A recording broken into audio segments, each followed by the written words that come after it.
Selamat siang semuanya, mudah-mudahan dengan gambar yang agak bergerak seperti ini, presentasinya jadi tidak mengantuk ya. Katanya siang-siang orang tuh kalau habis makan siang bawaannya ngantuk. Tapi mudah-mudahan dengan presentasi yang lebih bergerak, saya upayakan tidak mengantuk. Katanya kalau ada ekspresinya, ada wajahnya, orang akan lebih mengerti sebenarnya emosi yang ingin disampaikan melalui sapaan itu seperti apa. Walaupun dalam masa digital ini sepertinya memandang wajah, memperlihatkan wajah kita pun bukan sesuatu yang orang suka lakukan lagi ya. Mungkin kita bisa sama-sama saling mengingatkan untuk membawa lagi etika tatap muka ini, bahwa bagus loh meninggalkan good impression di pertemuan awal, di perjumpaan online. Bagaimana caranya menunjukkan good impression? Ya minimal kita misalnya nama kita itu kita pasang foto jadi orang tahu siapa tuh di balik nama kita gitu ya, atau minimal diberi nama. Ada juga kan kadang-kadang yang tidak diberi nama loh, banyak yang cuman nama gadgetnya ada di situ ya, ada Oppo, ada apalah gitu. Nah, orang gimana mau kenal kita kalau kita sendiri tidak membuka diri, paling tidak dalam batasan tertentu. Orang dulu kalau zaman tatap muka mau loh melakukan sesuatu untuk meninggalkan good impression. Jadi izinkan saya juga meninggalkan atau memulai sebuah etika yang baik dengan menyapa selamat siang semuanya. Kalau ini masih kurang imut, saya bisa ganti dengan yang ini juga lebih imut lagi. Ya, halo selamat siang semuanya. Saya cuma menjelaskan lagi apa yang sudah Tuhan kerjakan dan sudah disebutkan oleh Felix. Betul, saya masih berada di sini bersama teman-teman. Kita masih aktif berkarya, puji Tuhan. Sudah 25 tahun, masuk ke tahun ke-26 sekarang kita berada di industri hiburan. Dan saya juga betul tadi ada juga channel YouTube namanya Cameo Project. Subscribersnya udah 1.013.000 ya. Mungkin bertambah, saya nggak ngecek lagi soalnya video juga pastinya bertambah, ini terakhir nih. Lalu saya ada di sini juga Gerakan Nasional Literasi Digital. Kalau Gerakan Nasional Literasi Digital itu ya bagian dari pengimbangan situasi kita saat ini, di mana kita sedang menuju ke masyarakat digital. Mungkin di sini banyak Bapak Ibu guru yang daerahnya belum terjangkau oleh internet, sehingga beradaptasi digital itu setengah mati. Tetapi pemerintah mengerti dan memahami kondisi tersebut, sehingga mereka mengejar percepatan 10 tahun menjadi 2 tahun, yaitu pembangunan infrastruktur telekomunikasi digital, seperti misalnya yang mungkin Bapak Ibu sudah dengar, yaitu Palaparing. Palaparing itu adalah proyek penanaman fiber optik satu Nusantara, dibagi di beberapa lokasi, 36.000 km. Lalu ada juga kita lagi menyelesaikan 78.300 berapa titik gitu ya untuk pembangunan base transceiver station atau BTS ya. Tiang-tiang BTS tahu dong ya. Jangan cuma taunya BTS Korea aja nih. BTS, tiang-tiang BTS itu juga itu adalah merupakan infrastruktur telekomunikasi. Rencananya tahun 2024 akan selesai. Itu rencananya pemerintah ya, 2 tahun kan. Lalu ada juga di tahun besok akan diluncurkan satelit Satria. Nah, ini berbicara soal apa yang dilakukan oleh pemerintah itu membuat kita semakin cepat menuju ke masyarakat digital. Pengimbangannya pakai apa? Pengimbangannya pakai literasi digital. Nah, ini yang dilakukan oleh Siberkreasi. Kita dari Sabang sampai Merauke mengadakan webinar. Tiap hari ada kegiatan literasi digital supaya ketika fasilitas digitalnya tersedia, Bapak Ibu guru sekalian juga akan menemukan atau berada dalam lingkungan atau masyarakat digital yang juga sudah siap, minimal dasar-dasar digitalnya sudah diketahui. Nanti kita bicara lagi kalau ada kesempatannya ya. Saya juga ada di sini. Ini adalah namanya aja clickbait ya, nakal. Felix juga ada di sini, Kak Heni juga ada di sini. Kita anak-anak nasionalisme radikal ya. Kita di sini sebenarnya adalah lebih kepada literasi kebangsaan. Jadi kegiatannya itu leadership skill dan visinya itu melihat pemimpin masa depan Indonesia yang berjiwa Pancasila dan juga nasionalisme. Nah itu, mewujudkan visinya itu mewujudkan pemimpin masa depan yang Pancasilais dan nasionalis. Oke, itu perkenalannya dan berbagai komunitas lainnya. Saya juga ada di berbagai kegiatan lain seperti memimpin beberapa komunitas. Dan sekarang siang hari ini kita mau sama-sama bicarakan ini bukan influence the people. Waduh, saya pilihkan gambar ini ya, seolah-olah kalau seorang influencer kan dia bukan cuman memberikan pengaruh, tetapi dia juga akan memimpin para rakyatnya, walaupun di sini digambarkan seorang anak dengan rakyatnya adalah bebek-bebek. Kalau kita ya kita rakyatnya adalah anak-anak yang kita didik atau orang-orang yang berada di sekitar kita. Apakah Bapak Ibu guru sudah melihat dirinya sudah sedemikian jauh bahwa saat ini saya sedang Tuhan pakai untuk menjadi seorang influencers, dalam hal ini influencers yang baik. Nah, yang mesti dipertanyakan, influence itu how to influence. Influence itu ya kalau dalam bahasa Indonesianya pengaruh ya. Tapi kita mesti sadari bahwa memberi pengaruh itu ya kita bicarakan soal pengaruh yang baik ya, lahir dari kedewasaan, mengerti siapa dirinya dan apa yang dimilikinya ya. Ini sengaja saya mikir kayak gini. Jadi orang supaya kita semuanya berpikir saat ini, saya ini udah menjadi seorang yang bertanggung jawab terhadap kehidupan saya, sehingga apa yang saya kerjakan itu terlihat orang lain, perbuatan yang saya kerjakan itu menjadi perbuatan baik yang orang lain bisa terinspirasi olehnya. Ya seperti garam dan terang. Terangkan melalui perbuatan baik kita, nama Tuhan dipermuliakan. Nah, ini coba dipikirin sama-sama ya, kita pikirin sama-sama kayak dia nih. Apakah saya sudah menjadi orang yang memberikan pengaruh baik? Apakah saya sudah cukup dewasa mengendalikan diri saya? Karena banyak orang ya, kenapa kedewasaan itu penting dalam memikirkan sebuah peranan? Karena banyak orang yang tidak berangkat dari kedewasaan. Kita bisa menjadi siapa aja dan apa saja, bukan berarti karena itu sesuatu yang kita tahu kita mau menjadi itu. Banyak juga yang terjebak. Misalnya menjadi pendeta karena papanya pendeta, misalnya ya. Atau menjadi pejabat karena keluarganya pejabat. Bekerja di bank karena keluarganya bekerja di bank. Kita bisa berada dalam sebuah profesi atau situasi bukan karena itu sesuatu yang memang kita kejar, kita rencanakan hidup kita ke sana, tetapi sepertinya itu adalah sebuah turun-temurun. Bagaimana kita melihat ini semua?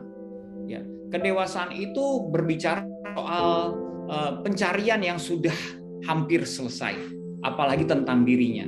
Nanti kita bicarakan ini ya. Mengerti siapa dia dan apa yang dimilikinya.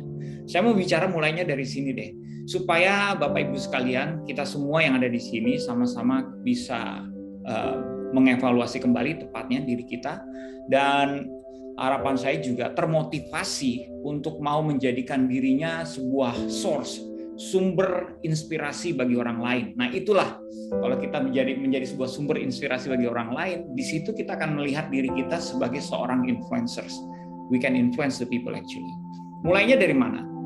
Nah, mulainya dari sini nih.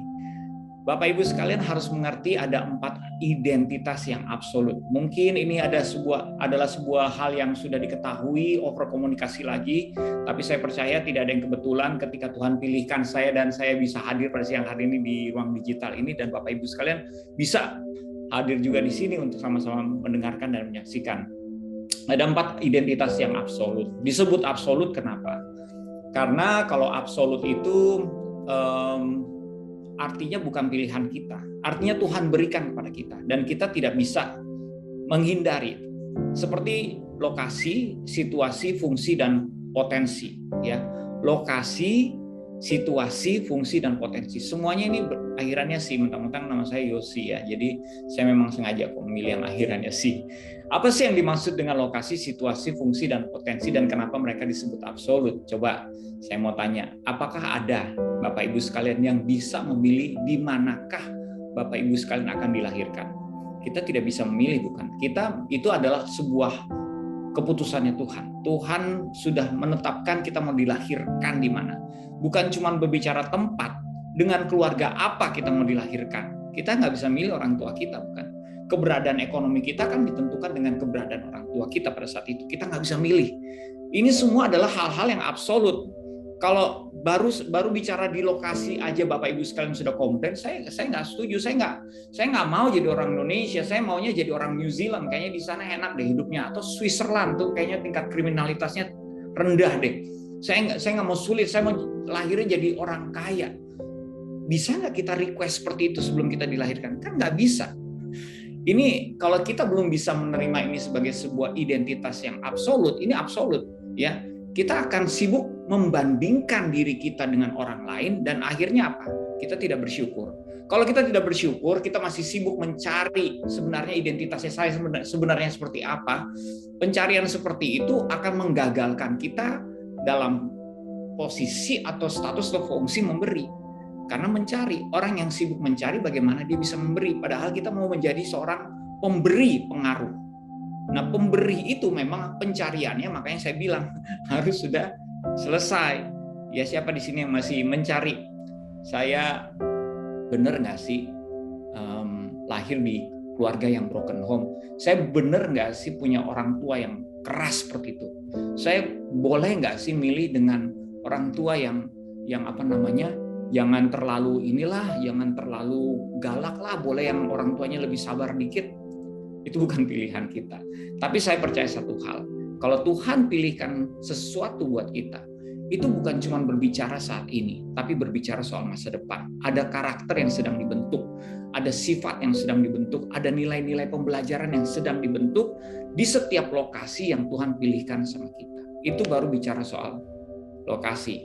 Lokasi kita yang sudah pasti adalah Indonesia, ya, merdeka, NKRI harga mati. Jadi kalau kita melihat bahwa saya ini Tuhan pilihkan menjadi warga negara Indonesia, bangga, klaim saya ini adalah warga negara Indonesia. Ada yang karena belum yakin bahwa saya ini menjadi warga negara Indonesia itu keren, mungkin bisa melihat lagi sejarah bangsa kita. Indonesia itu negara yang keren banget. Kita termasuk negara yang bukan diberikan kemerdekaannya, tetapi kemerdekaannya diperjuangkan. Banyak tetangga-tetangga kita di sekitar kita memperoleh kemerdekaannya, kewarganegaraannya, itu karena kemerdekaannya diberikan oleh penjajah. Kalau kita memperjuangkannya, memperjuangkan kemerdekaan kita. Gak gampang kita ditolak di internasional ketika memproklamirkan kemerdekaan kita tetap kejar terus sampai akhirnya diakui oleh internasional. Hal-hal yang kalau kita baca dalam sejarah seharusnya membangkitkan rasa semangat kita, karena betapa tidak menyatukan begitu banyak perbedaan dari Sabang sampai Merauke ke dalam sebuah negara. Itu kalau bukan Tuhan, siapa lagi? Ya, Tuhan benar-benar menghendaki adanya sebuah negara yang kuat di Asia Tenggara, dan Tuhan sebenarnya benar-benar menghendaki kita menjadi bagian daripada negara tersebut. Jadi banggalah jadi bangsa Indonesia. Akui itu bukan suatu identitas yang salah. Tuhan pilihkan saya berkarya di sini, berkontribusi ini, mengajar di sini, memilihkan saya punya anak-anak yang kemudian hari akan menjadi pemimpin di sini. Itu baru bicara soal lokasi. Bagaimana mengerti dengan situasi. Nah, ini situasi juga penting untuk dimengerti ya. Karena kita tidak bisa memilih situasi kita juga sama. Situasi berbicara soal apa? Situasi itu berbicara soal kita lahir di zaman seperti apa. Kita kan, kalau mungkin ada yang nggak suka dengan pandemi, bisa nggak request, Tuhan saya boleh nggak lahirnya tuh setelah pandemi? Saya tuh nggak betah kalau harus jaga jarak, belajar pembelajaran jarak jauh itu mengganggu saya, menyusahkan saya. Saya nggak suka tuh kalau yang namanya harus orang-orang kemana-mana pakai masker. Buat saya sumpah pakai masker. Boleh nggak saya dilahirkan setelah pandemi? Banyak yang mungkin punya, kalau misalnya bisa memilih seperti itu, mungkin banyak yang nggak mau kali lahir zaman pandemi. Mungkin banyak yang nggak mau juga lahir di masa penjajahan. Tapi kita tidak bisa memilih. Kita terpilih untuk lahir di zaman ini. Zaman kita adalah zaman Indonesia yang sudah merdeka. Berarti kita adalah orang-orang yang terpilih untuk beradaptasi dengan situasi seperti ini. Situasi seperti apa? Situasi yang dikatakan kita sedang menuju ke perubahan global. Tadi saya sempat bilang kan, menuju masyarakat digital. Masyarakat digital itu bukan cuma Indonesia, tapi dunia. Karena dia adalah peradaban, kemajuan teknologi. Semua orang itu pasti suka dengan hal-hal yang semakin efektif. Teknologi berkaitan dengan pembentukan atau penyediaan fasilitas yang semakin efektif. Kalau semakin efektif, kenapa tidak? Kalau misalnya menyalakan api bisa pakai korek api, atau bisa pakai cetekan, atau bisa pakai apalah, kita sudah tidak. Kenapa saya harus menggunakan kayu, menggunakan batu? Nggak perlu, karena sudah ada yang lebih gampang. Kalau misalnya menuju ke suatu tempat bisa naik mobil, kenapa saya mesti naik kuda? Misalnya seperti itu ya. Jadi pilihan-pilihan kehidupan yang lebih efektif dan efisien itu biasanya bergantung erat dengan kemajuan teknologi. Makanya semuanya mengejar kemajuan teknologi. Jadi ketika dunia sedang beradaptasi dan semuanya sedang menjadi masyarakat digital karena digital teknologi, kita pun terdampak, kita pun akan mengejar ke sana. Kita sedang mengejar bukan saja mengejar kemampuannya, yaitu pendirian yang tadi saya bilang, akses internetnya segala macam, tetapi kita juga mengejar pendirian menjadi sebuah kelompok masyarakat yang digital. Mungkin di daerah Bapak Ibu sekalian, kalau yang masih internetnya masih sedikit, masih belum kuat, masih belum berasa. Tetapi kalau yang tinggal di perkotaan, mereka sudah mulai melihat bahwa pandemi itu paling banyak memang mempengaruhi orang-orang yang tinggal di perkotaan. Kenapa? Karena yang di pedesaan itu biasanya virusnya juga sedikit, ya. Kalau yang di perkotaan sering ngumpul-ngumpul, kegiatannya suka rame, itu prokesnya itu menyebabkan pemerintah menerapkan prokes yang ketat. Prokes yang ketat sama dengan jaga jarak, itu ya. Kalau kita jaga jarak berarti kan sekolah dari rumah, bekerja dari rumah, itu namanya jaga jarak. Jadi itu situasi yang sedang terjadi secara global. Di Indonesia sendiri kita boleh melihat bahwa dikatakan, ini saya pakai data dari yang namanya, saya ambil dari We Are Social ya, Hootsuite. Datanya kalau kita lihat di sebelah kiri itu ada Januari 2021 kiri atas ya. Artinya ini data cukup relevan karena dilakukan surveinya di 2020 ya, walaupun sekarang udah akhir dari tahun 2021, tapi memang belum ada data lagi yang lebih relevan seperti ini. Mungkin yang dilakukan oleh Abji ya, Abji juga datanya tidak terlalu jauh berbeda. Tapi saya mau kasih tahu bahwa yang perlu disorot di sini ini untuk melihat apakah masyarakat kita perilakunya semakin digital dengan penjelasan tadi bahwa masyarakat kita sedang menuju ke masyarakat digital. Jelas kalau dilihat dari daily time spent on media. Ini artinya dalam sehari itu kita menghabiskan berapa banyak waktu kita di internet. Di media di sini berbicara soal internet karena media yang dimaksudkan di sini adalah media digital. Ya, internet rata-rata dikatakan orang Indonesia sehari menghabiskan 8 jam 52 menit. Wow, nyaris 9 menit ya. Ya, diantaranya ada yang menggunakannya untuk sosial media 3 jam 14 menit ya, ada yang menggunakan untuk nonton TV atau streaming 2 jam 50 menit, baca berita 1 jam 38 menit, musik 1,5 jam, mungkin main games juga bisa bertambah sekarang. Ini semua menunjukkan apa? Ini semua menunjukkan bahwa kita perilakunya semakin digital. Ini situasi yang Tuhan pilihkan saat ini buat kita semua. Ya, apakah kita bisa menghindarinya? Balik lagi kan saya bilang ini adalah identitas yang absolut. Kita nggak bisa menghindarinya. Kita ada di dalamnya. Tugas kita adalah beradaptasi. Beradaptasi tidak mungkin terjadi kalau kitanya belum mengakui ini sebagai sebuah keadaan yang absolut. Kita tidak bisa menghindarinya. Ya absolut ya, jadi benar-benar pilihan Tuhan buat kita. Kalau kita beradaptasi justru kita akan bisa menciptakan perubahan. Namun pertantangannya adalah kayak gini, beradaptasi itu memang bisa dua. Kalau punya pijakan yang kuat, punya nilai-nilai yang kuat dalam proses adaptasinya, kita bisa menjadi pembawa perubahan. Tetapi kalau kita tidak punya pijakan yang kuat, saya suka pakai analogi ini ya. Siapa yang suka naik gunung gitu ya, kalau di depannya ada sungai, kalau sungainya sekeras ini, wow, nyebrangnya pasti nggak berani ya. Tapi kalau arusnya sedikit lebih mild, lebih tidak keras, tidak cepat, tidak kencang, tidak kuat, kita mungkin masih lebih berani ya. Tapi begini, begitu analoginya adalah gini, begitu kita menyeberang sungai tersebut kan kita berusaha menjaga keseimbangan kita. Keseimbangan dijaga dengan apa? Dengan kita mencari pijakan yang kuat ya. Kita tidak cari batu yang licin, kita cari yang kuat, kita cari yang kaki kita menapak dengan kuat.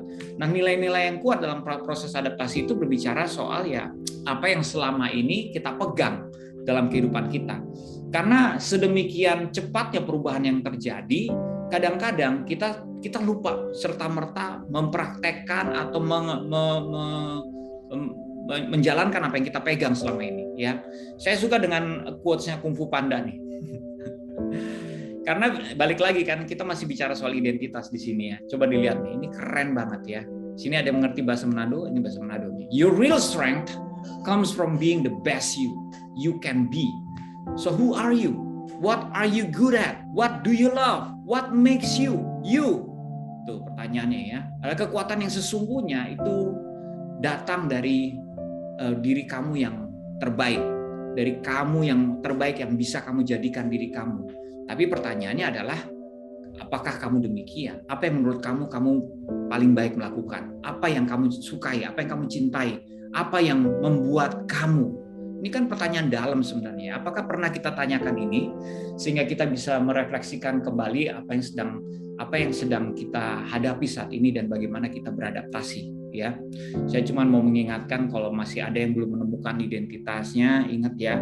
Kalau saya punya yang paling saya suka itu adalah dari firman Tuhan Efesus 6 ayat 10. Jadi dikatakan begini nih, sebagai pesan terakhir, hendaklah kamu semua menjadi kuat karena kamu sudah bersatu dengan Tuhan Yesus dan terus berharap penuh pada kuasa-Nya. Yaitu ini salah satu, karena yang memperkuat kita adalah nilai-nilai entah itu nilai-nilai dari agama, entah itu nilai-nilai dari budaya atau etika atau apa yang kita dapat dari orang tua kita, itu yang membuat kita menjadi kuat. Masalahnya kalau nilai-nilainya tidak kuat, tidak selama ini kita tidak punya sesuatu yang kita jadikan pegangan, itu yang membuat orang gampang sekali terbawa oleh arus perubahan. Maaf, saya sambil ngecharge ya.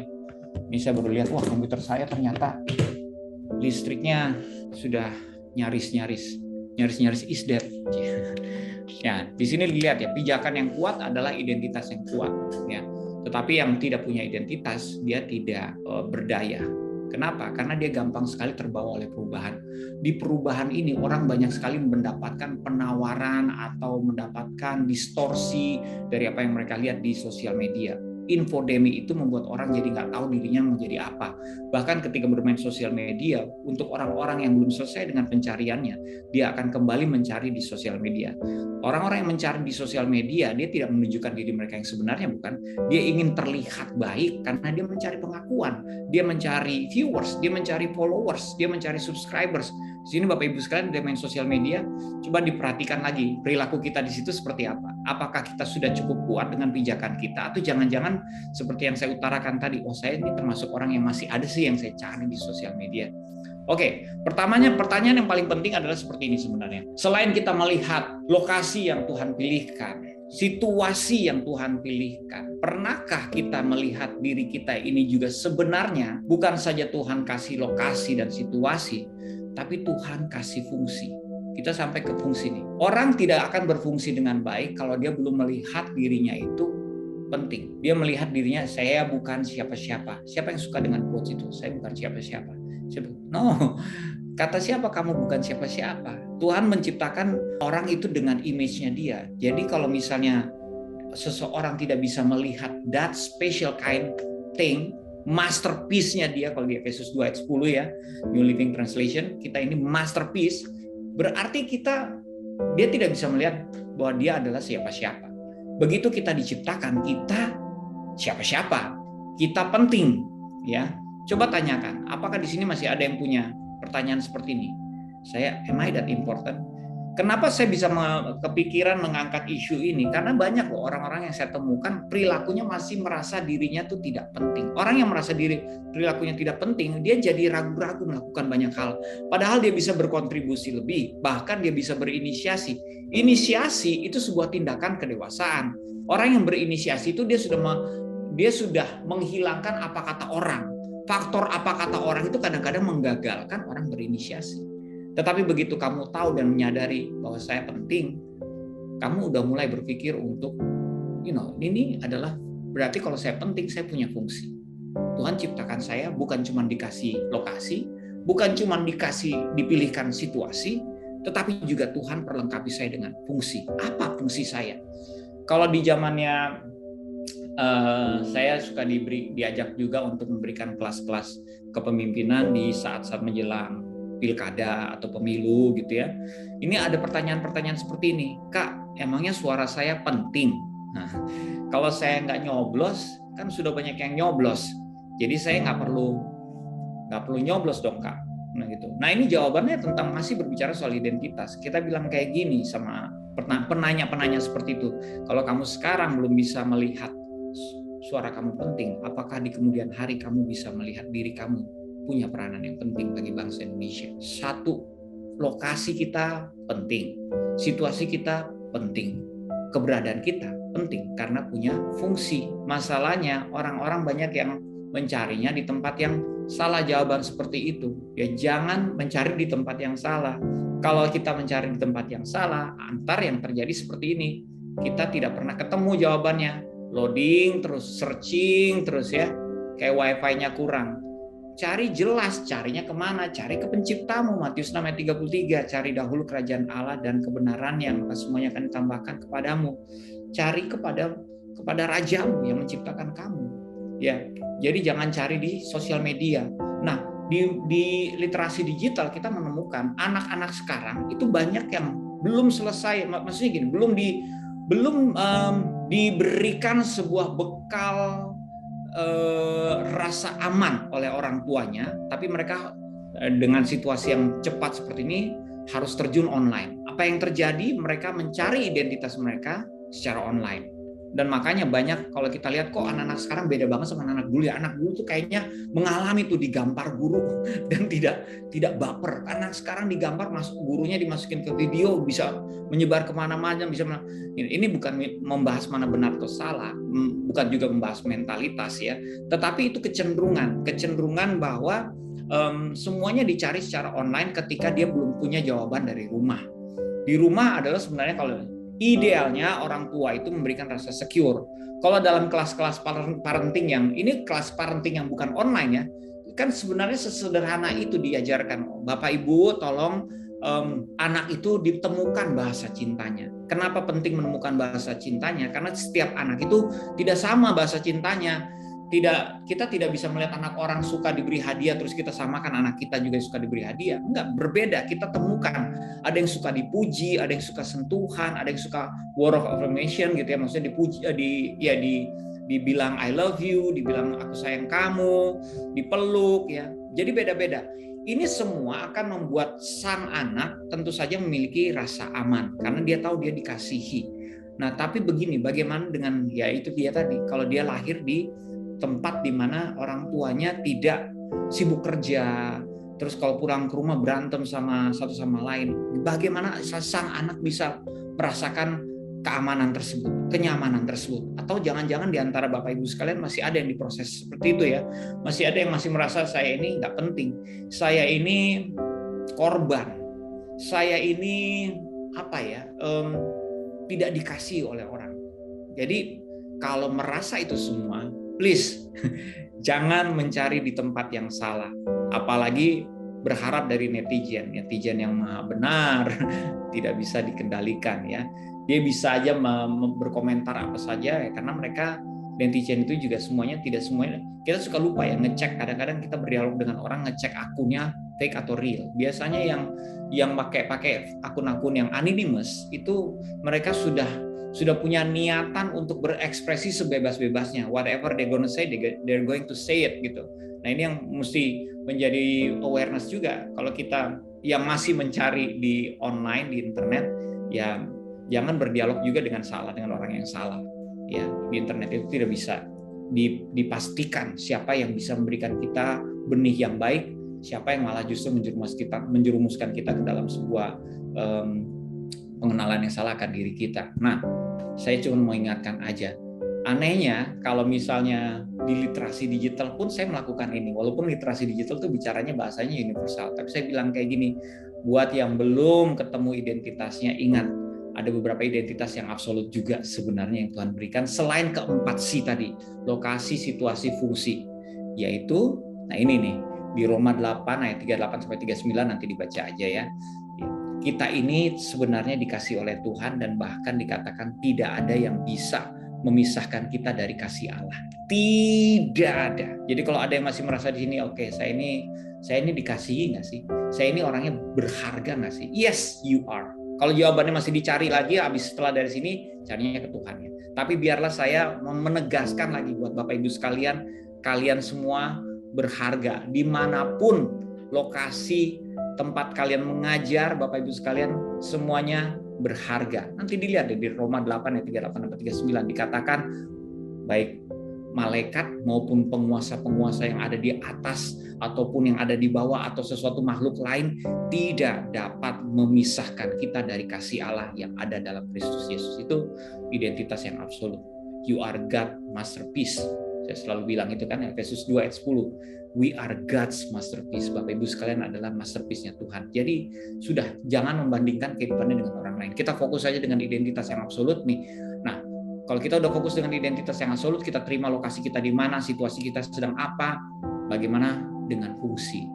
Bagaimana dengan fungsi? Coba pertanyakan fungsi. Kalau saya senang dengan pendekatan terang, karena menurut saya terang itu mengertinya gampang banget. Terang itu kan bersinar, ya, lewat perbuatan baik pastinya, bersinar. Bahkan dikatakan terang itu tidak bisa disembunyikan. Ada yang bilang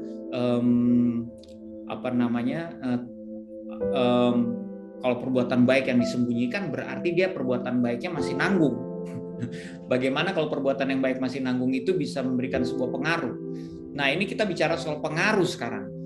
Terang itu dikatakan bersinar karena perbuatan baik yang kita kerjakan, apapun yang kita kerjakan, misalnya mengajar, itu di atas rata-rata. Kita punya standar di atas rata-rata. Perbuatan baik yang di atas rata-rata. Rata-rata itu misalnya 7. Apa sih kalau di sekolah 6 ya, rata-ratanya ya 7 ya. Kita harus bisa di atas 7, 8, 9. Bagaimana contohnya? Bagaimana perbuatan baik yang di atas rata-rata tersebut? Kalau saya pakai contoh yang seperti ini, sebenarnya dalam kita mau mengabdi, berkontribusi, melayani, apakah kita sudah melihat standar kita dalam mengasihi itu di atas rata-rata? Semua orang pasti punya standar, ya.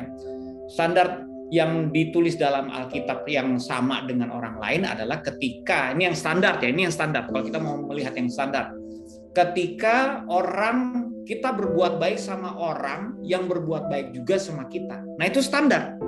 Itu semua orang melakukan hal tersebut.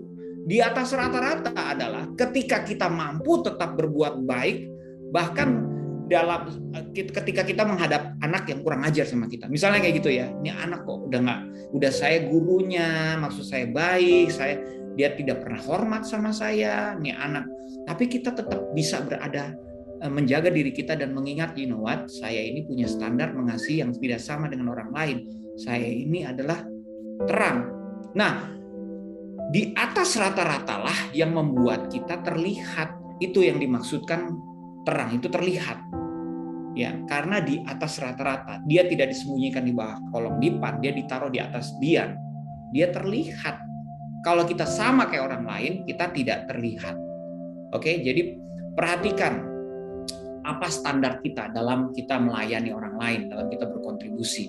Apakah kita masih untung rugi, ya, kalau nggak ada untungnya saya ngapain capek-capek, atau kita punya, you know what, saya punya standar yang berbeda, bukan cuma sekedar untung rugi yang menjadikan saya, itu sih rata-rata. Kalau untung rugi mungkin semua guru lain di dunia ini akan pakai untung rugi, saya tidak mau pakai untung rugi. Nah itu ya, jadi ingat standar kita dalam mengasihi. Apakah ini mungkin bisa menjadi sebuah pertanyaan refleksi ataupun evaluasi, apakah saya sudah sedemikian mengingat selalu dalam perbuatan saya mengajar, apa saya ini jadikan ini rema lah, supaya saya tidak bersyarat ketika saya melayani anak-anak saya. Kekuatan yang Tuhan maksudkan itu adalah semuanya melekat dengan kekuatan mengasihi. Kalau Tuhan berbicara soal kekuatan, itu berbicara soal kekuatan mengasihi. Jadi kalau kita bertambah kuat, ya maksudnya bertambah kuat dalam mengasihi. Bicara soal kekuatan, bagaimana menumbuhkan kekuatan, membutuhkan konsistensi. Nah, lihat tuh. Ya. Ini pakai analogi ini gampang banget ya. Karena gini. Nah, kalau kenapa saya pakai analogi orang berolahraga? Bagaimana yang disebut dengan konsistensi? Konsistensi itu kan kita bisa lihat analoginya adalah melakukan gerakan yang sama, tapi lama-kelamaan ya dia akan membentuk otot kita, sehingga otot kita jadi terbentuk. Karena apa? Karena kita melakukannya berulang kali. Nah, dalam kehidupan kita, Tuhan sering banget kasih kita sebuah soal ya. Izinkan ada kesulitan yang kita rasakan. Kesulitan tersebut sebenarnya bukan untuk membuat kita kalah, tapi membuat kita bertambah kuat. Kesulitan tersebut Tuhan katakan juga sudah disediakan jalan keluarnya.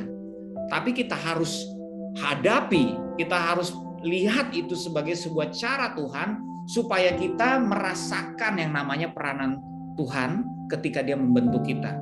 Nah ini kalau kita lakukannya dengan benar berulang kali, ini membuat kita akan semakin kuat. Tentu saja untuk bisa mengaktifkan perilaku yang demikian dibutuhkan kerendahan hati. Kalau hatinya keras nggak bisa, ya.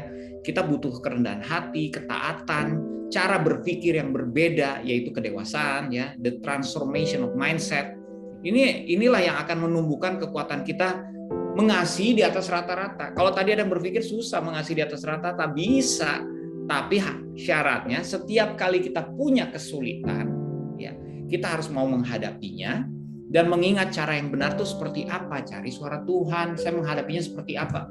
Banyak orang begini, menghadapi kesulitan, berdoa juga, tetapi mengandalkan kekuatan sendiri juga. Misalnya yang paling gampang adalah kesulitan perekonomian, kesulitan keuangan.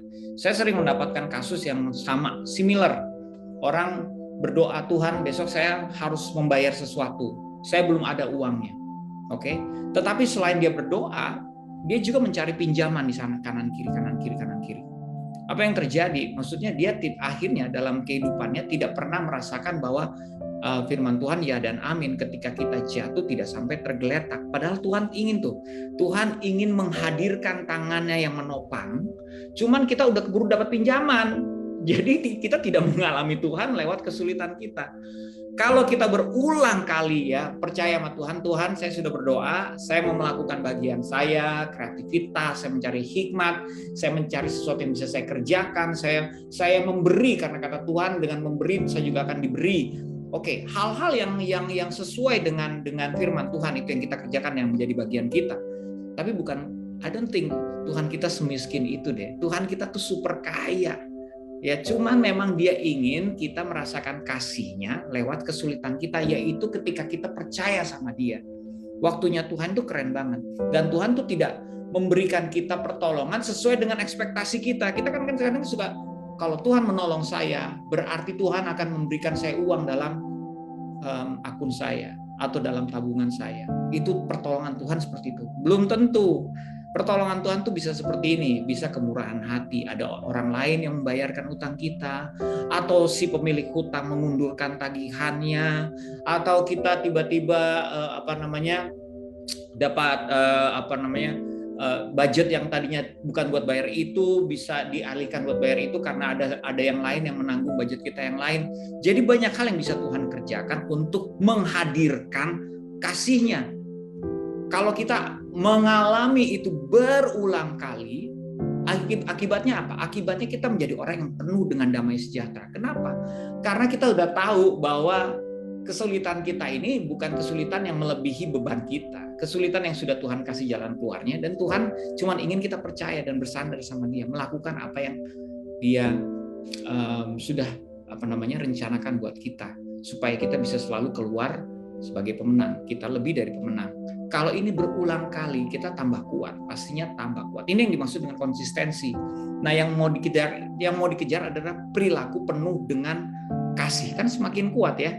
Oke, saya mau intermezzo dengan sebuah video ya. Video ini tentang menurut saya orang yang kuat itu seperti ini ya. Orang yang kuat itu penuh dengan kasih. Hidupnya penuh dengan inisiasi. Tidak peduli apa kata orang lain, penilaian orang lain, you know what? I'm doing it for God. Apa yang saya lakukan itu untuk Tuhan. Kita lihat ya videonya ya. Oke. Sebentar.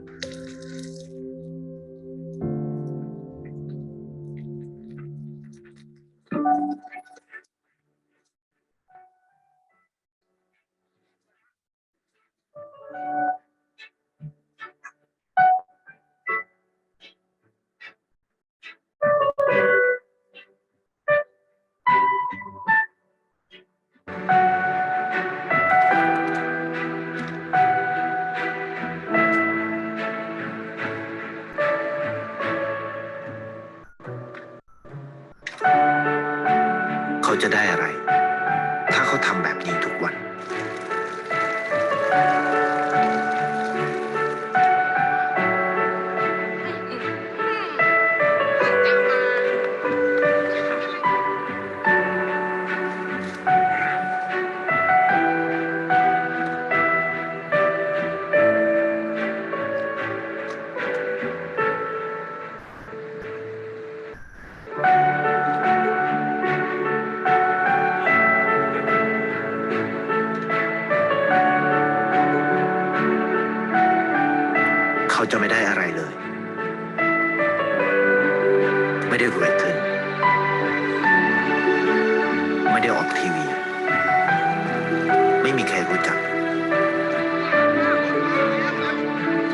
มีชื่อเสียงที่มากขึ้น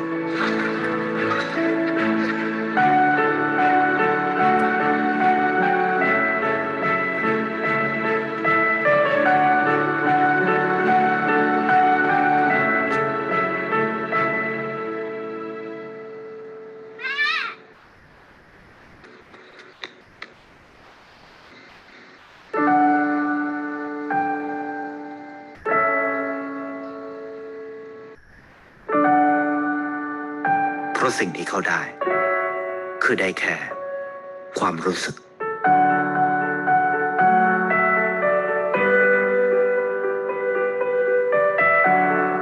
ได้เห็นความสุข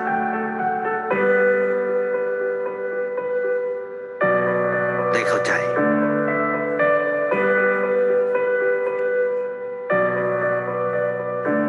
ได้ความรักได้ในสิ่งที่เงินซื้อไม่ได้ได้โลกที่สวยงามกว่าเดิม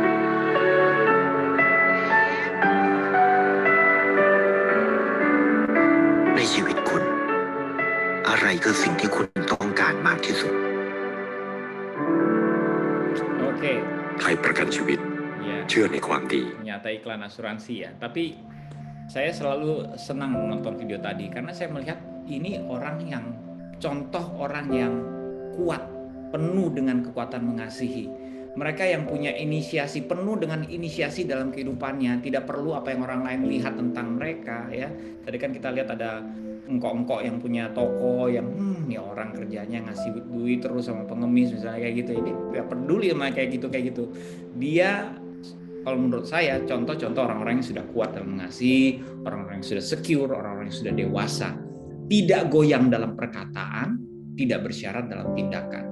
Itu orang-orang yang dewasa seperti itu. Kita banyak sekali masih suka melakukan persyaratan bukan dalam kita melayani orang lain. Kadang-kadang hati kita ini masih suka bersyarat, masih suka kalau disakiti kita bilang kita mempertanyakan.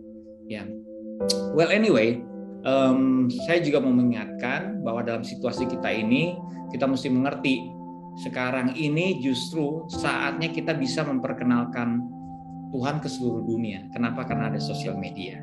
Nah, itu ada internet. Inilah sebenarnya di saat dimana kalau kita melihat bahwa kabarkanlah kabar baik itu ke seluruh dunia, itu momen-momen seperti ini, situasi seperti ini. Ya, platform sosial media adalah platform untuk mengenalkan Tuhan lewat perilaku kita atau apa yang kita lakukan, ya, talenta kita, kepedulian kita, itu yang kita beri. Ya, itu yang akan menjadi perhatian orang yang ada di sekitar kita. Sekitar itu sekarang jadi bias ya, karena sekitar itu bukan cuma berbicara sekitar secara fisik, tapi sekitar secara online. Itu yang mesti kita perhatikan. Kecuali mungkin Bapak Ibu sekalian di sini ada yang belum bermain internet, tapi pasti ke sana. Mau nggak mau kita akan berada di sana ya. Kita cuman saya balik lagi, kita cuma bisa konsisten jika kita mulai dari apa yang ada pada kita, yaitu potensi dan kepedulian. Ini sering saya bilang kepada para konten kreator, kalau yang yang sudah kegiatan sehari-harinya sudah dipenuhi dengan berpikir bagaimana kita bikin konten. Tapi sesungguhnya kita semua akan menuju ke sana. Kenapa? Karena begitu kita berada di digital teknologi, salah satu yang ingin kita bangun adalah portfolio kita di sosial media. Walaupun tidak semuanya menyadari ini menjadi sebuah portofolio, tetapi ini sebenarnya portofolio karena kalau di kota-kota besar, di perusahaan-perusahaan besar, mereka bukan cuma melihat rapor akademik kita saja, tetapi bagaimana mereka melihat perilaku kita itu lewat sosial media. Seberapa besar kepedulian kita sama sekitar kita, dalam narasi dan caption kita, apakah digambarkan bahwa kita ini berjiwa sosial, atau jujur, atau jangan-jangan penuh dengan diri kita saja. Sosial media kita penuh dengan diri kita saja. Nah ini justru menjadi sebuah portofolio yang gagal. Kita harus bisa memanfaatkan segala sesuatu yang kita miliki, ya. Potensi itu berbicara soal kreativitas atau talenta yang kita miliki, ya. Pasti gitu ya. Kalau nggak punya apa-apa dalam kantongnya, masih sibuk mencari gitu ya, padahal dia tidak tahu bahwa dia punya banyak, itu akan susah untuk menjadi konsisten di sosial media. Potensi itu berbicara seperti itu. Saya banyak contoh teman-teman saya yang punya potensi bermain basket, dia punya konten-konten main basket gitu ya. Teman-teman saya yang punya potensi menghias wajahnya, dia akan punya konten beauty vlogger. Nah ini semua yang ada dia miliki. Kalau saya misalnya contoh, saya punya potensi membuat lagu, kepedulian saya adalah nasionalisme atau kebersamaan, makanya saya banyak sekali bikin konten di Cameo Project yang bertemakan kebersamaan atau nasionalisme, dan itu sepertinya tidak habis-habisnya, ada terus idenya. Nah itu bicara soal konsistensi. Dari mana datangnya? Dari potensi dan kepedulian. Konsistensi itu melahirkan pertumbuhan, skill. Portofolio jejak digital ini tadi sudah kita bahas ya. Ada yang menarik kalau misalnya ada survei yang dilakukan ya. Ini sebenarnya pernah diangkat juga oleh Pak Menteri Nadiem Makarim ya. Dia mengatakan bahwa faktor pertama yang menentukan sukses seseorang itu ternyata bukan nilai akademi, tetapi soft skill yang bernama kepercayaan. Karena berarti kan dibutuhkan kejujuran, karena kejujuran akan melahirkan kepercayaan. Begitu kita dipercaya, kita akan mendapatkan banyak kesempatan juga karena orang percaya sama kita. Nah sekarang digital skills actually kills the truth. Gimana caranya kita bisa melahirkan kepercayaan? Yaitu hanya dengan konsisten menunjukkan kepedulian kita, menunjukkan kejujuran kita lewat sosial media. Ya buat yang belum bermain sosial media, ingat ya, nanti ketika di daerahnya masuk sosial media, ya jadikan itu sebuah portofolio yang baik atau jejak digital yang baik yang bisa memunculkan trust, menimbulkan kesempatan, bahkan kalau mau di stretch lebih lanjut itu juga menjadi sebuah pengaruh, yaitu kesaksian kita buat orang lain. Tantangannya kita semua adalah keinstanan. Instanan itu adalah sebuah fasilitas digital teknologi. Apakah kita bisa viral dan bisa populer? Sepertinya semua orang tuh tertarik. Jangan-jangan dengan konten yang seperti ini bisa viral. Jangan-jangan dengan saya upload yang seperti ini bisa populer. Hati-hati dengan tawaran keinstanan ini, karena banyak tawaran keinstanan yang membuat kita tersandung. Di mana kita fokus dengan konten-konten yang karena ya ini real ya, ini real. Yang viral itu belum tentu positif. Yang viral itu malah lebih banyak sifatnya cuma dua, hiburan atau negatif. Karena yang negatif itu suka diberi panggung oleh netizen, ini perilaku. Kita jangan ikut-ikutan ke situ. Apalagi kalau kita melihat diri kita adalah pemberi pengaruh yang positif. Kalau pemberi pengaruh yang positif, yang kita kejar adalah memberikan pengaruh, memberikan nilai-nilai yang benar. Kadang memang walaupun hal-hal yang seperti itu di sosial media bisa jadi tidak menarik perhatian. Tapi kan kita balik lagi. Kalau kita mau menjadi seorang pemberi pengaruh kepada orang banyak, ya, the people, influence the people, ya.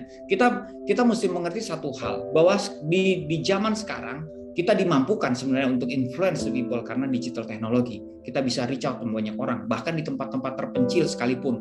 Seperti misalnya saya nggak mengatakan Papua itu tempat terpencil, tapi di Papua itu ada adik-adik kita yang sangat berbakat. Shine of Black dengan lagu mereka yang Jang Ganggu itu bisa sampai 66 juta viewers.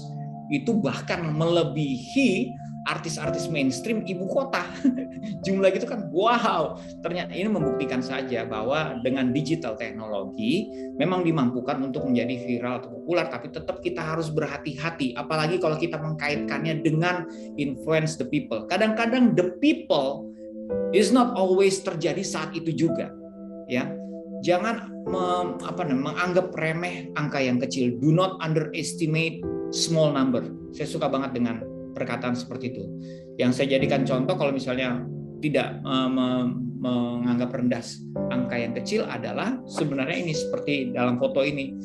Ini adalah seorang ibu yang bernama Ibu Sarinah. Ibu Sarinah adalah mboknya Presiden Soekarno ya. Ya mungkin bahasa kerennya babysitter yang membesarkan Presiden Soekarno ketika dia masih kecil. Dan Presiden Soekarno dalam beberapa buku autobiografi yang ditulis mengenainya mengatakan salah satu yang influence dia, memberi pengaruh dia, influence ya, kita bicara soal influence adalah Mbok Sarinah ini.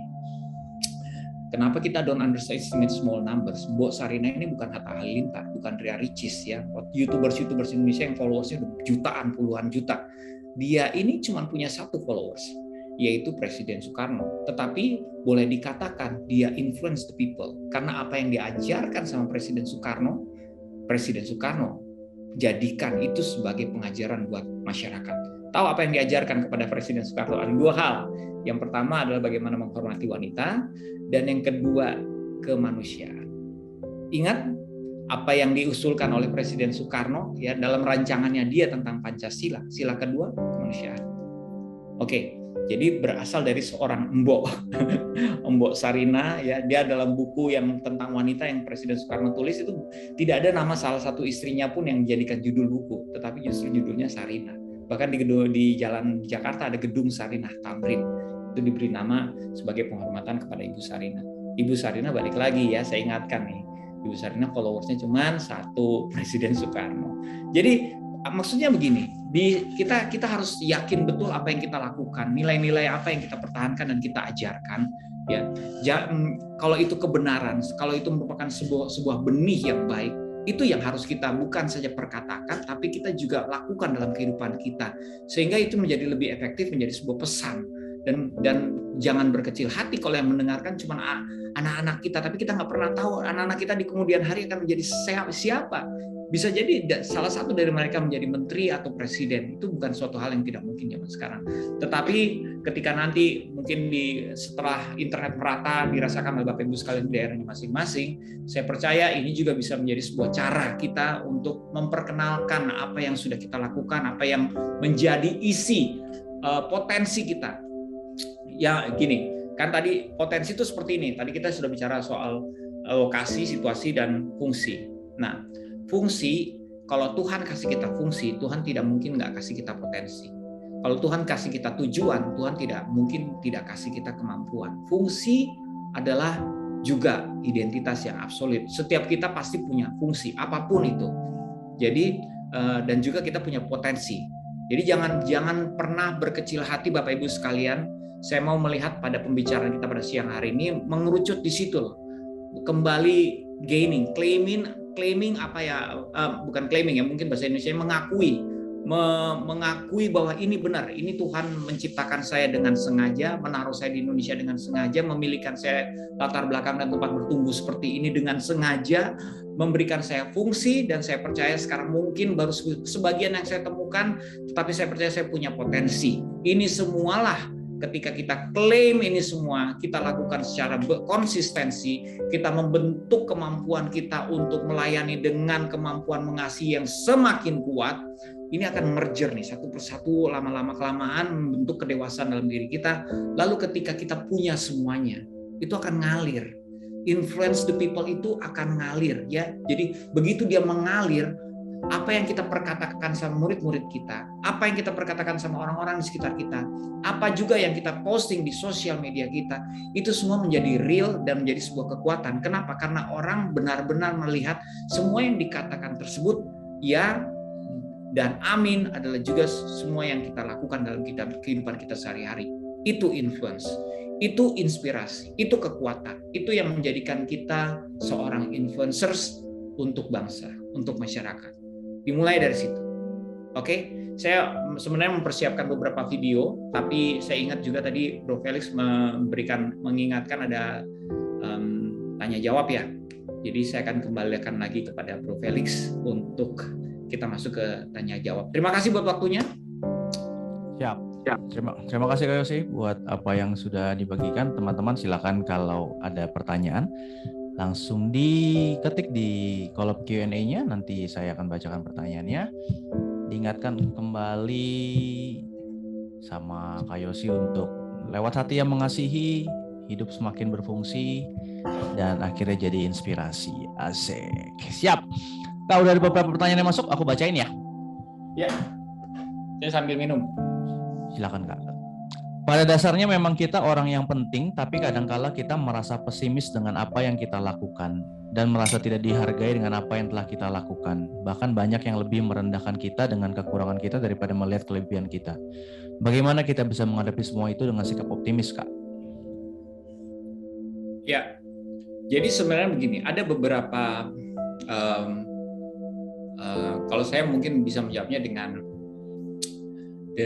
apa yang terjadi sama saya. Jadi bisa bisa berupa kesaksian. Ya, kadang-kadang dalam kehidupan ini kita tidak siap dengan yang namanya penolakan. Kita lebih berharap dengan adanya apresiasi. Penolakan itu kalau di dunia kreatif, ya, karena saya ada di industri kreatif, Tuhan sudah kasih saya begitu banyak potensi. Sekarang saya bukan cuma bisa bikin lagu, bikin video, juga bikin banyak sekali modul-modul seminar atau webinar. Hal-hal seperti itu semuanya terjadi karena salah satunya proses yang harus saya lewati adalah penolakan. Ya, di awal pasti nggak usah di awal, masih banyak dan sampai sekarang juga masih ada orang yang di sekeliling saya yang tidak suka dengan apa yang saya lakukan. Saya temukan itu ya, maksudnya tidak memberikan apresiasi seperti apa yang saya harapkan. Tetapi yang saya mau fokus lihat di sini bahwa di sisi lain dulu saya misalnya gini contoh ya, saya punya potensi yang berkembang. Dulu saya membuat lagu itu satu lagu, apalagi bicara soal lagu project pop ya, lagu project pop itu kan lagu komedi, nggak gampang bikin lagu komedi itu. Mungkin Bro Felix sebagai musisi juga bisa mengerti, bukan cuma mencari notasi di situ, tapi mencari gimmick, mencari supaya lagu tersebut ada rasa lucu dan kreativitas yang bisa dirasakan cukup universal. Apalagi komedi itu kan bahasanya tidak universal, itu sense of humor orang beda-beda. Ada yang bisa ketawa terbahak-bahak sama Cak Lontong, ada yang cuma senyum-senyum aja, ada yang merasa bahwa Cak Lontong nggak lucu. Ya itu sense of humor. Kita nggak bisa komplain di situ ya.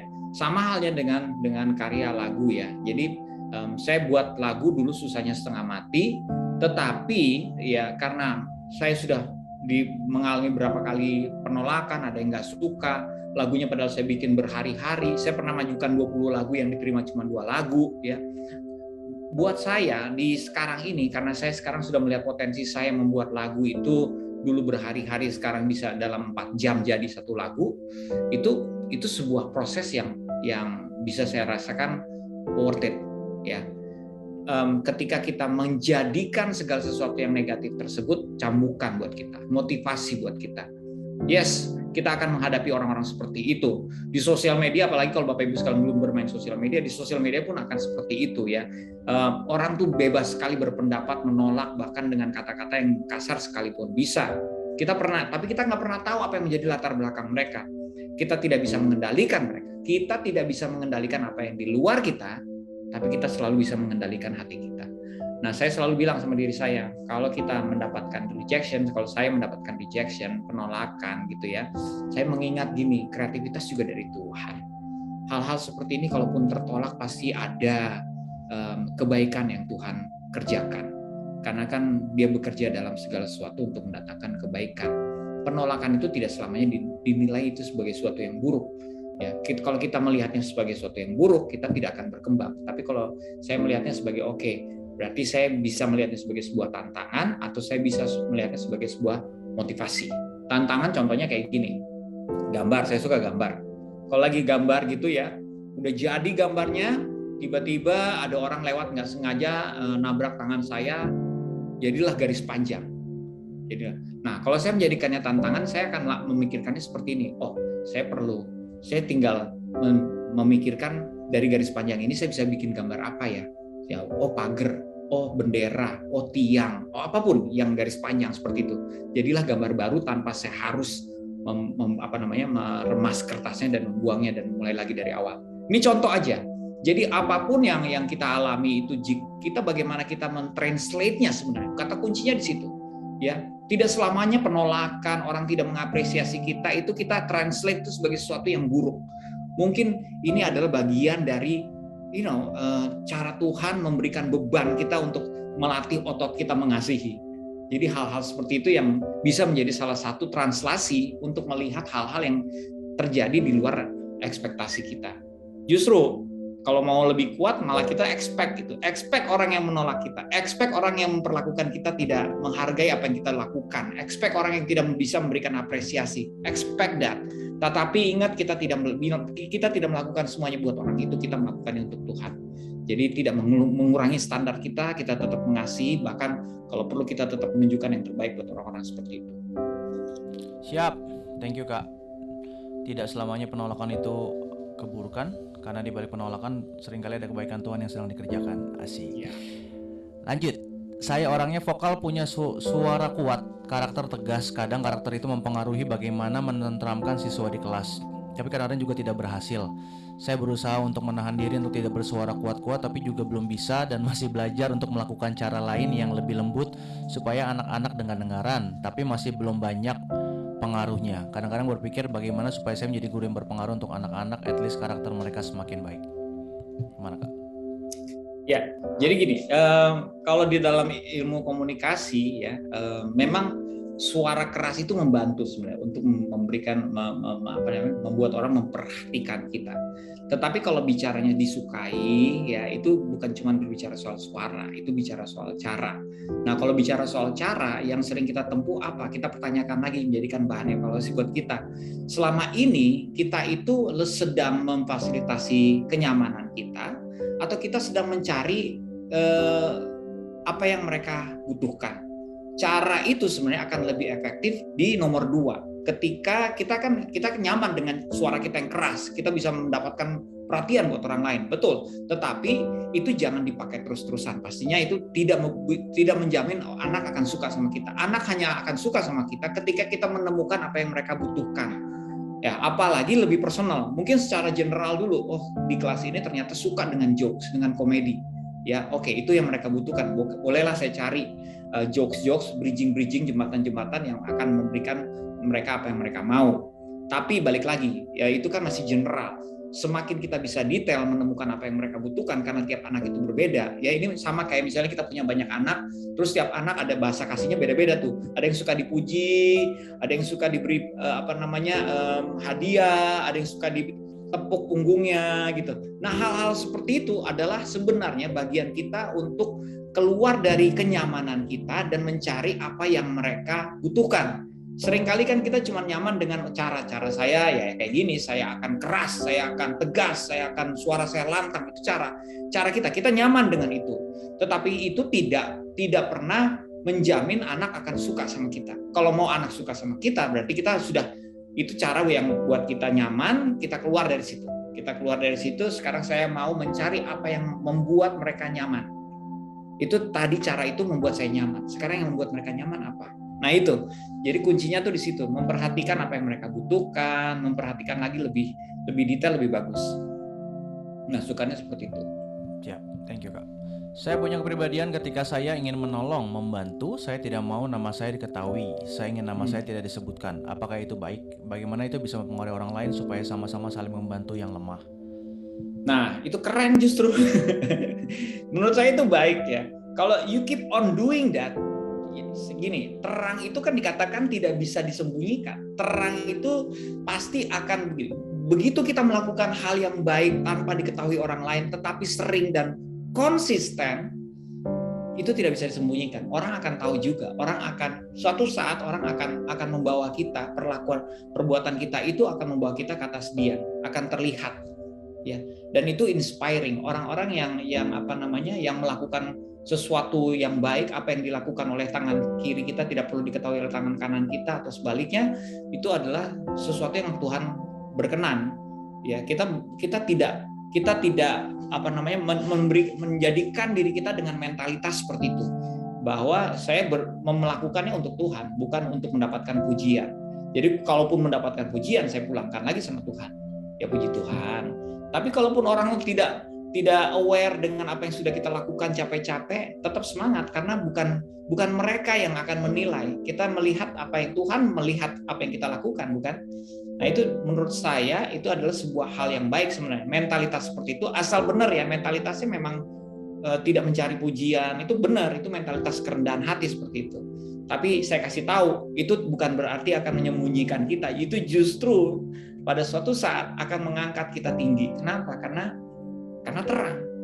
Itu seperti perilaku terang. Karena kita melakukannya sembunyi-sembunyi terus, tidak mengharapkan pujian, justru itu yang akan menaruh kita di atas dia. Ya.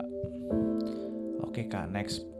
Kak, tadinya kita orang yang seneng ngobrol politik, ekonomi, semua topik. Sampai di pedalaman kita nggak punya partner untuk ngobrol soal itu. Rasanya nyesek. Gimana caranya mengatasi perasaan itu ya Kak? Kayak potensi kita buat ngobrol hilang tiba-tiba. Ya, kalau di zamannya digital teknologi sebenarnya bisa mencari temannya di forum-forum yang sehat ya. Tapi kalau orang-orang di sekitar kita tidak ada yang bisa atau tidak tertarik ngomong politik, ya memang nggak bisa dipaksain. Saya bisa mencari temannya ya tentu saja di ruang digital. Tapi tentu saja, nah balik lagi nih tipsnya, di ruang digital itu berdiskusi, tidak selamanya kita akan bertemu dengan orang yang punya etika dalam menyampaikan pendapatnya. Ini yang harus dipilih ya. Kalau misalnya kita akhirnya saya ingin ngobrol politik, ya udah kalau ingin ngobrol politik di ruang digital tuh banyak. Gimana cara yang paling mudah? Cara yang paling mudah begini deh. ini tips aja ya, ini tips ya. Kita tahu bahwa di ruang digital itu bisa ditemukan mana yang apa namanya politiknya itu berpihak kepada sesuatu. Tapi bisa dilihat juga dari komentarnya, politiknya itu cukup netral. Ditemukannya di mana? Di konten-konten politik, di mana lagi? Ya, konten-konten politik di mana? Di YouTube juga banyak ya. Kita lihat nih ada teman-teman yang suka banget membahas politik, entah itu apa namanya tentang kebijaksanaan pemerintah Jakarta atau apa namanya kebijaksanaan pemerintah secara umum, itu yang membuat apa namanya video-videonya, memberikan tanggapannya. Nah, di kolom-kolom komentarnya itu ya rata-rata penonton video seperti itu sudah bisa dikategorikan memang kalau di YouTube itu ya rata-rata apa namanya boleh, saya tidak berasumsi, sebenarnya ini hampir dipastikan ya untuk channel-channel tertentu yang memang kontennya politik, ya subscribersnya juga memang punya minat tinggi sama politik. Tapi, nah itu balik lagi, ada orang yang terlalu fanatik. Jadi kalau udah terlalu fanatik, dia diajak diskusi apapun, pilihannya harus selalu benar. Itu ya. Jadi kalau kita mau mengajak sesuatu yang orang yang netral, kita lihat dari komentarnya. Oh ini orang netral. Kita bisa berdialog di situ sebenarnya. Kalau sedemikian gatalnya pengen cari teman untuk berdiskusi ya bisa di situ. Tapi kalau di sekitarnya nggak ada ya memang nggak bisa dipaksakan. Oke Kak, next. Tadi ada bagian kekuatan untuk mengasihi yang Bang Yosi sampaikan. Bagaimana untuk bisa mengasihi orang sekitar kita ketika selalu berbuat yang membuat kita kesal atau menyakiti kita. Ya, memang makanya harus dilatih. Itu tidak otomatis ya. Tapi gini, kalau saya ini saya cuma bisa melakukan apa yang membagikan apa yang saya alami sendiri. Di tahun lalu itu saya diserang oleh banyak sekelompok orang, ribuan ya, oleh sosial media saya untuk kasus yang mengkaitkan salah satu programnya Cybercrazy yang namanya School of Influencers dengan buzzer pemerintah. Ya. Walaupun saya membuat sebuah di akun sosial media saya membuat sebuah video yang mengarahkan mereka kepada link yang benar sehingga mereka bisa ngecek kebenarannya kayak gimana. Tapi memang saya temukan bahwa kalau orang sudah fanatik, orang sudah ada juga yang memang sudah melakukannya secara profesional, ada juga yang ikut-ikutan ya. Ini banyak banget di Indonesia yang ikutan aja menyerang, dan bahkan kata-kata yang mereka pilih juga bukan kata-kata yang menyenangkan untuk dibaca. Tapi nah balik lagi ini banyak, jadi bukan contoh kasusnya cuma satu orang, banyak langsung waduh ada sumpah serapah, kutuk dan segala macam. Cuman di hari itu ya puji Tuhan ya, sepertinya Tuhan sudah persiapkan saya punya 2 hari kosong untuk menjawab ribuan orang tersebut. Jadi apa yang saya lakukan itu, kenapa saya tiba-tiba punya energinya ya, balik lagi waktu itu saya ingat nih, Cameo Project itu kan pernah ini cerita singkat aja kesaksiannya, pernah dikirim ke London ke headquarters-nya YouTube karena kita terpilih jadi Ambassador Creator for Change. Di situ di salah satu kelas saya mendapatkan benih ini. Ini benihnya powerful banget ya, dari seorang profesor. Profesor ini dia bekerja di bagian deradikalisasinya pemerintah UK. Dia tadinya warga negaranya Suriah, terus dia ditarik oleh pemerintah UK untuk bekerja sama pemerintah UK. Dia bilang kayak gini, ini penting dan sederhana banget sih, bahwa dalam kegiatan kita sebagai influencers, konten kreator itu bagus sudah bikin video, tapi kita harus membuat sebuah kegiatan lagi yang lebih jauh daripada sekedar membuat video. Video itu inspirasi orang, tetapi orang-orang yang tidak suka sama kita itu harus reaching out, dibilang gitu. You need to reach out. Begitu. Apa itu reaching out? You talk to your haters, you talk to your criticizers, you talk to people yang disagree with you, with your content gitu. Nah ini saya menemukan, wah ternyata saya di zaman di tahun lalu itu mengalami, oh ini kesempatan saya talk to my haters, to my criticizer. Tapi gini, nggak sembarangan ngomong karena profesor itu literally says this. Dia bilang gini, jadi ngomongnya itu bukan masalah, bukan cuma sekedar berdebat, justru nggak berdebat sama mereka. Kasih mereka satu benih yang mereka akan melihat bahwa ternyata apa yang mereka pikir itu seperti itu tidak benar. Benihnya tuh seperti apa? Benihnya seperti kayak gini, ngomong kayak gini. It's okay to be different. You and I have a different opinion, boleh berbeda pendapat. Saya sudah membagikan video, tapi nggak ditonton juga nggak apa-apa gitu ya. Tetap percaya bahwa saya seorang buzzer. It's okay.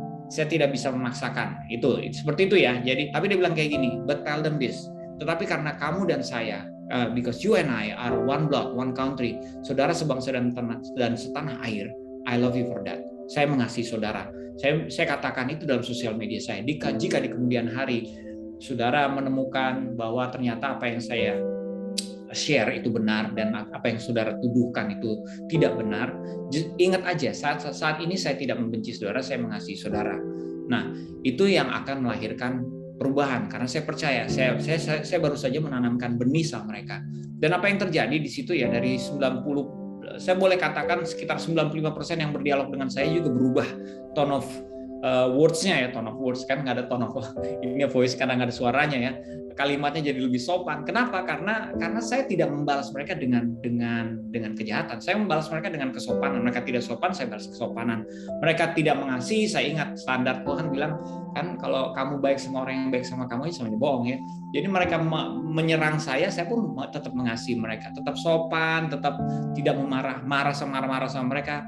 Dan di situ justru saya memenangkan banyak sekali pembicaraan bahkan saya dengan koordinatornya pun berdamai ya. Ada koordinatornya yang suka nyiram bensin supaya orang tambah marah, tapi saya ngomong sama dia saja ketawa-ketawa. Mbak ini nyiram bensin mulu, Mas ini doyan banget sih ngompor-ngomporin orang, jangan koordinator ya. Terus mereka ketawa, hehehe gitu. Tahu aja Mas Yosi. Cuman intinya adalah begini, kita nggak bisa membalas orang yang berbuat jahat sama kita tanpa kita tahu bahwa kita punya kekuatannya. Ini makanya kan saya bilang kedewasaan tersebutlah yang akan membuat kita secara otomatis bereaksi seperti itu. Kebanyakan kita akan berpihak, kalau kita belum dewasa, keberpihakan kita masih lebih kepada pride dan juga perasaan kita. Tetapi kalau kita sudah dewasa, kita bertumbuh sedemikian rupa, memiliki kekuatan mengasihi yang sedemikian rupa, kita akan lebih memikirkan perasaan orang tersebut. Bayangkan itu sedemikian kuatnya. Apakah itu ada contoh-contohnya? Banyak contoh-contohnya. Tuhan Yesus juga mencontohkan seperti itu ya. Jadi itu hanya bisa kita lakukan dengan kedewasaan pastinya. Kalau kita belum sedewasa itu, belum sekuat itu, kecenderungan kita akan menuntut. Kalau kamu sopan ya baru saya sopan. Kalau kamu jahat ya saya juga akan jahat. Kita belum memiliki kemampuan atau kebijaksanaan untuk bisa secara otomatis, ini orang jahat sama saya, tiba-tiba teringat, oke, ini orang jahat. Kalau dia jahat sama saya, dia baru saja ngeklik saya kepada ayat itu ya, maksudnya kepada firman Tuhan tersebut, kepada benih itu. Kasihilah musuhmu. Berarti musuh itu dikategorikan segala sesuatu yang berbuat jahat, berbuat tidak adil sama kita. Bukan berbicara soal musuh dalam peperangan. Orang-orang yang bertentangan dengan perasaan dan juga ekspektasi kita itu boleh dikategorikan seperti itu.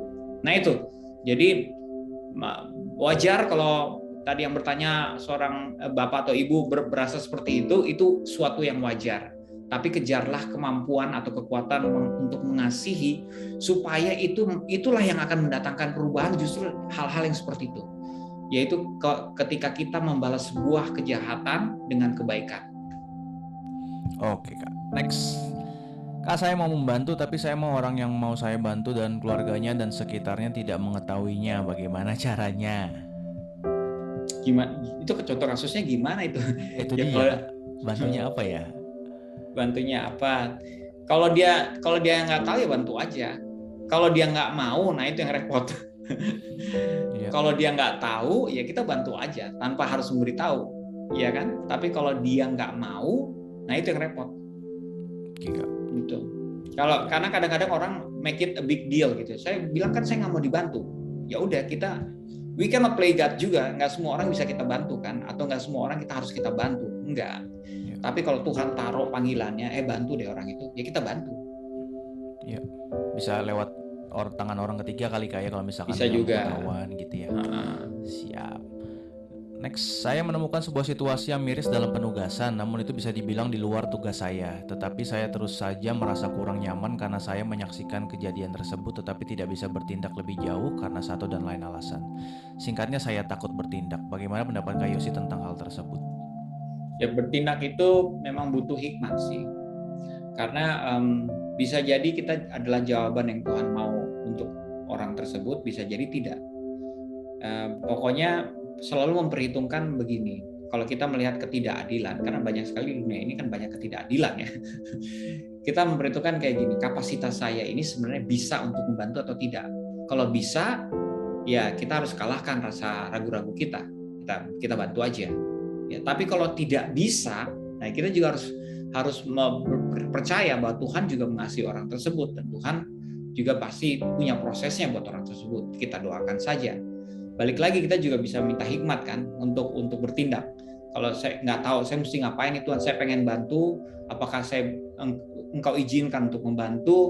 Kalaupun saya mau membantu harus bagaimana? Itu jawaban-jawaban berupa hikmat kan, kita tidak bisa sembarangan juga. Jadi bisa meminta hikmat juga. Tuhan bagaimana saya bisa membantu gitu. Ada kan macam-macam bantuan itu yang Tuhan izinkan kita lakukan juga belum tentu semuanya bentuknya sama. Ada orang yang Tuhan hadirkan di sekitar kita hanya untuk kita mendengarkan permasalahannya. Ada orang yang Tuhan hadirkan di sekitar kita hanya untuk kita mendoakannya. Tapi ada orang yang mengizinkan kita penetrasi lebih jauh dalam permasalahan mereka supaya kita bisa memberikan nasihat sama mereka. Belum tentu loh Tuhan melibatkan kita dalam bentuk bantuan di mana kita menasihati orang. Karena tidak semua orang juga ada waktunya tepat untuk dinasehati. Dan belum tentu kita juga yang Tuhan pilihkan untuk menabur benih tersebut sama orang tersebut. Jadi perlu hikmat memang untuk membantu orang, ya. Tetapi jika itu menurut saya bisa dilakukan saat itu juga, hanya keraguan-raguan saja yang menjadi penghalang kita, yaitu kalau saya bilang kita perbesar aja kasih kita berinisiasi aja. Ya kalau cuma ragu-ragu sih, ragu-ragu bisa dipatahkan kok dengan kemampuan kita mengasihi. Oke Kak, next. Kak, saya mau tanya, apakah salah jika seorang guru punya kekhawatiran yang berlebihan atau takut jika dirinya tidak disukai atau disayangi oleh murid-muridnya? Ya, yang saya mau kasih tahu adalah kalau saya percaya bahwa takut atau khawatir itu bukan datangnya dari Tuhan. Ya, yang datangnya dari Tuhan itu damai sejahtera. Nah, berarti ini mungkin ada identitas lagi yang masih perlu kita perjuangkan dan kita kejar nih, biasanya kayak gini, masih rasa takut, masih rasa khawatir. Belum tentu apa yang kita pikirkan itu juga benar kan. Jadi selalu mengejar untuk menambah kemampuan kita untuk mengasihi, itu nomor satu ya. Tapi kan itu kan tidak semudah itu ya. Kalimatnya memang pendek, mengejar kemampuan untuk mengasihi, tapi bagaimana mengejarnya itu kan prosesnya seperti itu. Bagaimana kita developingnya dalam kehidupan kita, menumbuhkan itu bagaimana, itu nggak mudah gitu. Karena gini, kenapa mengejar kedewasaan yang sedemikian rupa? Karena kalau orang yang sudah penuh, dia sudah tidak ada ruang lagi untuk ditakut-takuti. Orang yang sudah secure, sudah penuh dengan kemampuan untuk memberi, dia tidak ada ruang lagi untuk khawatir. Nah ini yang kadang-kadang masih ada ruang, sehingga kadang-kadang kita masih menempatkan itu dalam hati dan pikiran kita, sehingga masih suka terpikirkan oleh kita. Gitu loh. Tapi balik lagi, saya cuma mau mengingatkan dalam segala hal sebenarnya ya, selain kita mengakui 4 hal tadi itu, lokasi, situasi, fungsi dan potensi, ada satu lagi yang mesti kita akui, bahwa Tuhan sebenarnya berpartner sama kita. Tuhan itu berpartner sama kita dalam segala hal. Dan kalau kita mengingat itu, artinya gini, artinya kita jadi tahu nih di dalam segala situasi, di dalam kelas ada Tuhan kok. Di dalam di sekolah ada Tuhan, di dalam rapat guru ada Tuhan, di dalam POMG ini ada Tuhan, ada yang lagi teriak-teriak di luar. Ya jadi seperti itu ya. Ingat selalu kita berpartner sama Tuhan, bahwa kalau ada Tuhan pasti segala sesuatunya akan aman. Siap. Next Kak, saya memiliki sifat yang percaya diri tinggi, tapi kalau tiba-tiba melihat orang sekitar saya lebih baik dari saya, nyali saya tiba-tiba ciut, tidak percaya diri sampai hanya akan memendam semua ide apapun yang akan saya kerjakan. Bagaimana cara merubah mindset lama tersebut Kak? Adakah trik tertentu? Ya, kalau kita ini balik lagi bicara soal potensi itu sebenarnya kalau kita membandingkan potensi kita dengan orang lain, membandingkan sendiri aja sudah tidak bijak ya. Kalau kita membandingkan untuk belajar itu masih baik ya, karena kita mau belajar. Oh, ada yang lebih baik daripada saya ya, karena kalau dalam prestasi juga memang kita harus membandingkan sama yang lebih baik supaya kita bisa belajar dari kehebatan mereka. Tetapi kalau membandingkan untuk menjadikannya sebuah persaingan, nah itu yang tidak baik, karena kita tidak bersaing dengan siapapun.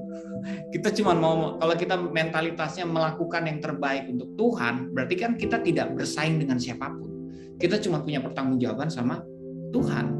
Ya, melihat ada orang lain lebih baik daripada kita, ya bagus, dan kita belajar daripadanya. Tidak bersaing. Cuman begini, potensi itu jangan dipatok cuman itu. Dia mungkin lebih baik di dalam hal itu, tapi kita pasti punya kelebihan di bidang yang lain. Nah, pertahankan kelebihan kita, atau kalau kita belum ketemu kelebihan kita di bidang yang lain, kita gali terus, kita cari tahu. Itu datangnya dari mana? Dari menjadikan diri kita bermanfaat. Nah, saya selalu fokus di situ. Diri kita bermanfaat dari apa yang kita sedang kerjakan. Kita memang suka, kayak misalnya saya suka menghibur orang ya, ini bukan bikin lagu ya, menghibur orang, tapi lewat menghibur orang ternyata orang terhibur dengan lagu. Nah, saya coba tuh bikin lagu gimana, bikin lagu rap gimana, bikin lirik tuh gimana, menjadikan diri kita bermanfaat, mengejar apa yang suka kita lakukan, tetapi mencari manfaatnya buat orang lain, sehingga akhirnya satu potensi baru lahir, talenta baru ketemu, tergali gitu ya. Nah, ini kita punya, pasti setiap orang pasti punya kreativitas yang berbeda, talenta yang berbeda untuk dipakai dalam rangka menjalankan fungsi kita, gitu ya. Fungsi kita pasti. Tapi jangan, sekali lagi saya ingatkan, jangan jadikan kehebatan orang lain persaingan buat kita, tapi pembelajaran. Dengan kerendahan hati kita akui aja. Oke Kak, ini sekaligus menjawab yang pertanyaan berikutnya. Ada ini merasa kurang dalam diri kita, tapi merasa belum memberikan terbaik, merasa lelah karena belum memberikan yang terbaik. Sama juga ya kayak berarti ya Kak ya, jangan jadikan itu kerjanya yang manfaatnya ya Kak ya. Iya, kejar manfaatnya. Oke. Ini pertanyaan terakhir karena jamnya juga udah 2:30 kurang 3 menit. Kak, gimana caranya menggali potensi anak pedalaman dengan kondisi fasilitas yang terbatas? Ya. Ada saran Kak? Fasilitas yang terbatas itu kalau dikaitkan dengan digital kan, karena ya mungkin saya berasumsi seperti itu karena ada kata pedalaman juga. Ya, jadi fasilitas digitalnya mungkin belum ada. Jadi ataupun terbatas. Kalaupun ada pasti tidak bisa selalu digunakan. Jadi saran saya memang tidak selalu dikaitkan, potensi itu tidak selalu dikaitkan dengan digital. Ya, kita menyesuaikan saja dengan situasi, dengan apa yang sedang ada di sekitar kita. Itu yang bisa diolah menjadi sebuah potensi baru. Orang dulu juga sebelum zamannya digital, ketika mereka fokus dengan apa yang sedang terjadi, apa yang dibutuhkan, itu kata kuncinya ya, dibutuhkan oleh sekitar kita, fokus dengan apa yang kita sukai, apakah yang kita sukai itu bisa memberikan manfaat, itu akan menjadi jawaban buat kebutuhan tersebut. Ya, jadi ada titik temunya tuh, kebutuhan apa? Apakah kita mencari tahu kebutuhan atau apa yang kira-kira orang lain sukai di sekitar kita? Kita mencari tahu nggak? Kalau kita belum mencari tahu, kita mungkin belum akan melihat manfaat kita, dalam hal ini potensi kita besar. Tetapi kalau kita sudah mulai dari situ, kita mencari tahu, oh orang-orang sini banyak petani nih, mereka perlu misalnya kecakapan digital untuk sama-sama membicarakan bagaimana distribusi produk-produk tani saya supaya bisa lebih lancar langsung ke konsumen, tidak perlu lewat tengkulak. Ini misalnya oh saya bisa memfasilitasi itu tuh, saya bisa menjadi seorang konektor, saya mau kumpulkan mereka dalam sebuah wadah grup WhatsApp sesederhana itu, ya kan? Saya suka melakukan itu, saya suka mau ngobrol sama orang, saya suka berkoneksi dengan orang. Nah, itu kan satu kesukaan, nggak ada hubungannya sama seni, tetapi kita melihat kebutuhan dan menjadikan diri kita manfaat, akhirnya ketemu potensi. Ya, potensi itu luas. Potensi itu tidak selalu berhubungan dengan karya seni, kreativitas. Banyak loh hal-hal lain yang masih dikaitkan atau dikategorikan dengan potensi. Potensi itu baru dirasa, balik lagi saya ingatkan ya, baru dirasa ketika ada manfaatnya. Manfaat yang menjawab kebutuhan.